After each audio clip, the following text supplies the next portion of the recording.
Hello అండి, అందరూ బాగున్నారా? నేను బాగున్నాను. మీరందరూ బాగుండాలని కోరుకుంటూ ఉన్నాను. మనం విష్ణు సహస్రనామ శ్లోకాలు, వాటి యొక్క అర్థము, అందులో భగవంతుణ్ణి ఎన్ని నామాల రూపంలో స్మరించడం, స్తుతించడం జరుగుతూ ఉందో చెప్పుకుంటూ ఉన్నాం.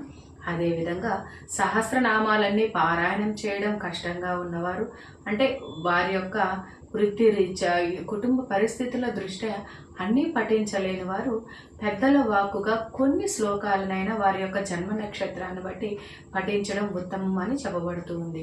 అయితే ఆ శ్లోకాల ప్రకారం మనం ఇప్పటి వరకు చిత్తా నక్షత్రం వరకు వివరించుకొని ఉన్నాం. అయితే ఈ రోజు వీడియోలో స్వాతి నక్షత్రం, స్వాతి నక్షత్రం 4 పాదాల్లో జన్మించిన వారు విష్ణు సహస్రనామ శ్లోకాలలో ఏ ముఖ్యమైన శ్లోకాలను ఎక్కువసార్లు పారాయణం చేయడం ఉత్తమమో చెప్పుకుందాము. అదేవిధంగా వాటి యొక్క తాత్పర్యం కూడా చెప్పుకునే ప్రయత్నం చేద్దాము. ఈరోజు మనం చెప్పుకోబోయేటటువంటి స్వాతి నక్షత్రంలోని 4 పాదాలు, దానికి ముందున్నటువంటి చిత్తా నక్షత్రంలోని 3-4 పాదాలు, తర్వాత వచ్చేసి విశాఖ నక్షత్రంలోని 3 పాదాలు కలుపుకొని ఈ 9 పాదాలు తులారాశికి సంబంధించినవి. ఈ తులారాశిలో జన్మించిన వారు రా, రి, రు, రే, అదేవిధంగా తా, తి, తు, తే అంటే మొత్తంగా రా అక్షరాలు, రా గుణింత అక్షరాలు, తా గుణింత అక్షరాలతో పేర్లు మొదలయ్యే వారంతా నామ నక్షత్రాన్ని బట్టి వారు తులారాశికి సంబంధించిన వారు. స్వాతి నక్షత్ర నాథుడు రాహువు. ఈ తులారాశి వారు వాయుతత్వం కలిగినటువంటి వారు, అదేవిధంగా శూద్రతత్వం కలిగినటువంటి వారు. అంటే కష్టజీవులు, కష్టం చేయడానికి ఇష్టపడతారు. అదేవిధంగా కష్టాన్ని చేయకుండా కూడా చాలా నైపుణ్యంతో పని జరిపించుకునే తత్వాన్ని కూడా కలిగి ఉంటారు. వీరు ఎక్కువ కంఠస్వరాన్ని కలిగి ఉంటారు. అంటే నాయకత్వ లక్షణాలని కోరుకుంటూ ఉంటారు. వీరు తలపెట్టిన పనులు కూడా చాలా విజయవంతంగా పూర్తి చేయడానికి అనునిత్యం ప్రయత్నిస్తూ ఉంటారని చెప్తూ ఉంటారు. మరి స్వాతి నక్షత్రంలో జన్మించిన వారు విష్ణు సహస్రనామ శ్లోకాలలో ఏ ముఖ్యమైన శ్లోకాలను పారాయణం చేయడం ఉత్తమమో తెలుసుకుందాం. మరి ఆలస్యం ఎందుకు, వీడియోని చూద్దామా? 57వ శ్లోకమైనటువంటి మహర్షి కపిలాచార్య కృతజ్ఞో మేదినీ పతి త్రిపద స్థిత సాధ్యక్షో మహాశృంగ కృతాంతకృత్. ఇందులో భగవంతుణ్ణి 7 నామాల రూపంలో స్మరించడం జరుగుతుంది. అవేంటో ఒకసారి చూద్దాము. మహర్షి కపిలాచార్య అంటే గొప్ప ఋషి అయినటువంటి కపిలాచార్యుడు అని భావం. అన్ని వేదాలలో పండితుడు కాబట్టి కపిలుణ్ణి మహర్షి అంటారు. వేదాలు కొంతవరకే తెలుసున్న వారిని ఋషులు అని మాత్రమే సంబోధిస్తారు. అదేవిధంగా కృతజ్ఞ జగత్తును తెలుసుకునివాడు. కృతము అంటే కార్యరూపమైనటువంటి ప్రపంచం, జ్ఞ అంటే తెలిసినవాడు. కాబట్టి ఈ నామానికి ఆ అర్థం వచ్చింది. జగత్తును దాన్ని తెలుసుకున్న ఆత్మ తానే కాబట్టి భగవంతుణ్ణి కృతజ్ఞ అని సంబోధిస్తారు. మేదినీ పతి భూమికి ప్రభువు అని భావం. త్రిపద 3 అడుగులతో జగత్తునే ఆక్రమించినవాడు అని భావం. త్రిదశాధ్యక్ష 3 అవస్థలకు సాక్షి అయినవాడు అని భావం. అంటే త్రిగుణాత్మకుడు అని అర్థము.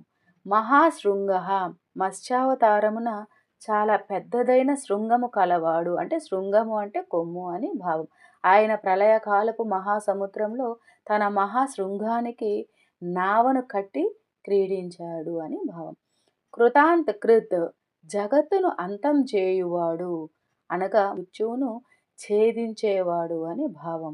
ఇక 58వ శ్లోకము మహావరాహ గోవింద సుషేణ కనకాంగది గుహ్యో గభీరో గహనో గుప్తశ్చక్ర గదాధర. ఇందులో భగవంతుణ్ణి 9 నామాల రూపంలో స్మరించడం జరుగుతూ ఉంది. ఏంటి అంటే మహావరాహ గొప్పదైన వరాహ అవతారాన్ని ఎత్తినవాడా, గోవింద వేదవాక్యాల చేత తెలియబడువాడు. గో అంటే వాక్కు, అంటే వేదవాక్కు అని భావం. వేదవాక్కుల ద్వారా తెలుసుకోబడువాడు ఆ గోవిందుడు అని భావం.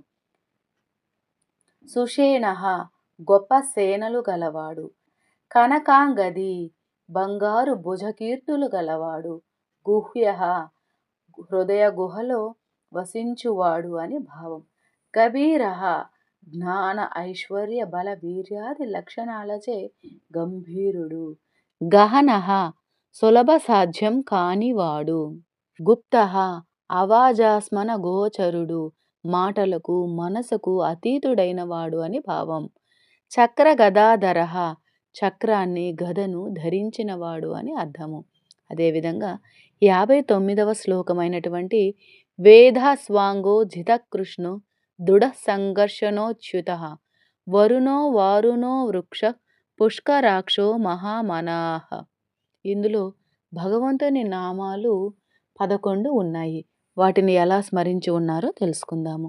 వేదః, లోకాలను నిర్మించి నిర్వహించువాడు. స్వాంగః, తనకు తానే సహకారమందించుకొనువాడు. కర్త, కర్మ, క్రియ అన్నీ తానే అయి సమస్తాన్ని నిర్వహించువాడు అని అర్థము. అజితః, జయించడానికి సాధ్యం కానివాడు. తన వివిధ అవతారాలలో ఎన్నడూ ఎవ్వరితోనూ ఓటమిని ఎరుగనివాడు అని భావం. కృష్ణః, సర్వాకర్షకుడు లేదా నీల మెహక శ్యామ వర్ణుడు. నీలవర్ణం అనంత తత్వాన్ని, విశ్వవ్యాపకత్వాన్ని సూచిస్తుంది. దృఢః, దృఢమైన వాడు. సంకర్షణోచ్యుతః, అచ్యుతుడైన సంరక్షకుడు అని భావం. ప్రళయంలో అన్ని జీవరాశులను తన వైపుకు ఆకర్షించుకునేవాడినే మనం సంరక్షణః అంటాం. అచ్యుతః అంటే స్వస్వరూపం నుంచి ఎన్నడూ చ్యుతి చెందనివాడు అని భావం. వరుణః, సాయంకాల సూర్యస్వరూపుడు. వారుణః, వరుణుని పుత్రులైన అగస్య వశిష్ఠులుగా ఉద్భవించిన వాడు. వృక్షః, వృక్షం వలె స్థిరంగా ఉన్నవాడు అని. పుష్కరాక్షః, హృదయ పద్మంలో ప్రకాశించువాడు అనగా పద్మముల వంటి కన్నులు కలవాడు అని భావం. మహామనాః, గొప్పదైన మనస్సు కలవాడు. మనస్సంకల్పం మాత్రానే సృష్ట్యాది కార్యాలను నిర్వహించువాడు అని భావము. అయితే 60వ శ్లోకమైనటువంటి భగవాన్ భగహానంది వనమాలి హలాయుధ ఆదిత్యో జ్యోతిరాదిత్య సహిష్ణుర్గతి సత్తమహాలో 9 నామాల రూపంలో భగవంతుణ్ణి స్మరించడం జరుగుతుంది.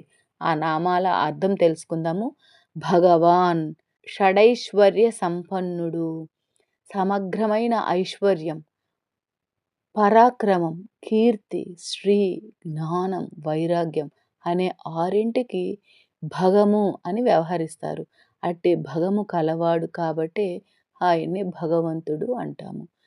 భగః, ప్రళయకాలంలో తన ఐశ్వర్యాది శక్తులను తిరిగి తనలోనికి తీసుకొనువాడు. ఆనంది, ఆనంద స్వరూపుడు. వనమాలి, వనమాలను ధరించినవాడు. పంచభూత తన్మాత్ర రూపమైన వైజయంతి అనే వనమాలను అనగా పూలదండను ధరించినవాడు అని అర్థము. హలాయుధః, బలభద్రుని అవతారంలో నాగలిని ఆయుధంగా ధరించినవాడు. ఆదిత్యః, అదితి కశ్యపులకు వామనుడుగా జన్మించినవాడు. జ్యోతిరాదిత్యః, సూర్యుని కాంతి మండలంలోని తేజస్సు తానే అయినవాడు. సూర్యుని తేజస్సు కూడా శ్రీ మహావిష్ణువు యొక్క విభూతియే అని భావం. సహిష్ణుః, సహించువాడు. గతి సత్తమః, సకల జీవులకు పరమగతి, ఆధారుడు, సర్వోత్తముడు అయినటువంటి ఆ శ్రీమన్నారాయణుణ్ణి గతి సత్తమః అని స్తుతించడం జరుగుతుంది. విష్ణు సహస్రనామ శ్లోకాల్లో 57 నుంచి 60వ శ్లోకం వరకు స్వాతి నక్షత్రంలో జన్మించిన వారు ఎక్కువ పర్యాయాలు పఠించడం ఉత్తమమని వాటి యొక్క అర్థం కూడా తెలుసుకున్నాము. సహస్రనామ పారాయణమైన భక్తి మార్గమైన భగవంతుని పూజించే విధానమైన మనం చిన్నప్పటి నుంచే పిల్లల్లో అలవాటు చేయడం ప్రస్తుత పరిస్థితుల్లో అయితే చాలా అవసరం అండి. ఎందుకంటే మీడియాల ప్రభావం, అదేవిధంగా సినిమాల ప్రభావం పిల్లలపై చాలా ఎక్కువగా ఉంది.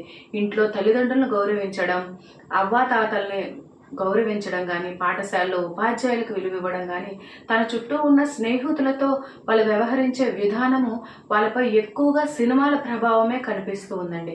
ఎందుకంటే ప్రస్తుత సమాజంలో మేధావిగా ఉన్నవాడి కంటే మోసం చేసేవాడే తెలివైన వాడిగా ప్రదర్శించబడుతూ ఉన్నాడు. కాబట్టి నేటి సమాజంలో జరుగుతున్నటువంటి ఘోర సంఘటనలు చూస్తూ ఉంటే ఇప్పటి నుంచే పిల్లల్లో ఒక భక్తి మార్గాన్ని అలవాటు చేయడం చాలా ముఖ్యమైన విషయం. పెద్దలు అంటే అర్థం చేసుకోవచ్చు, వాళ్ళు చేసే ప్రతి పనిని వారు సమర్థించుకుంటూ ఉండొచ్చు. కానీ పిల్లలు స్వచ్ఛమైన తెల్లని పేపర్ లాంటి వారు. వారిపై మనం ఎలాంటి రాతలైతే రాస్తామో వాటికి అనుగుణంగానే వాళ్ళు ప్రవర్తిస్తూ ఉంటారు. మరి ఎవరైనా మొదటిసారిగా మన వీడియో చూస్తూ ఉంటే ఖచ్చితంగా సబ్స్క్రైబ్ చేయండి. అదేవిధంగా నా యొక్క భావాలు మీతో పంచుకుంటూ ఉన్నాను కాబట్టి మీ యొక్క ఆశీస్సులు నాకు అందించాలని, అదేవిధంగా మీ యొక్క విలువైనటువంటి సలహాలను ఆలోచనలు నాకు అందజేస్తారని, మరింత నాలో ఉన్నటువంటి భావాలను మీతో పంచుకోవడానికి నాకు ఒక చిన్న అవకాశాన్ని కల్పిస్తారని కోరుకుంటూ ఉన్నాను. మరి ఈ వీడియో చూసినందుకు మీ అందరికీ మరొకసారి మనస్ఫూర్తిగా ధన్యవాదాలు తెలియజేస్తూ